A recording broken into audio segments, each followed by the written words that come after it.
Hasta ahorita la situación se ha empeorado porque las autoridades no han tomado medidas sobre eso.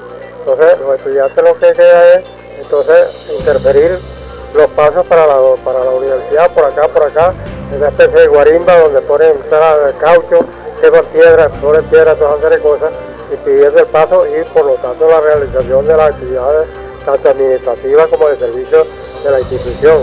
Ahorita los profesores no están dando clases, los estudiantes no están viendo clases, los profesores, los empleados y obreros no estamos trabajando.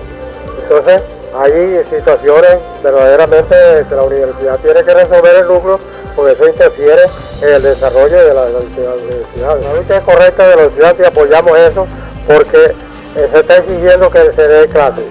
No hay una edificación después que salieron de allá, de la que tenían en Villarreal del hospital, entonces andan dando tumbos que se hizo ruralmente y la universidad, Núcleo Sucre, no ha tenido la pertinencia de buscar dónde ubicar a esos muchachos para la práctica. Es la cuestión de bioanálisis, donde tienen que practicar los estudiantes, no hay eso. Entonces ellos están exigiendo y verdaderamente tiene que haber unos responsables sobre ellos.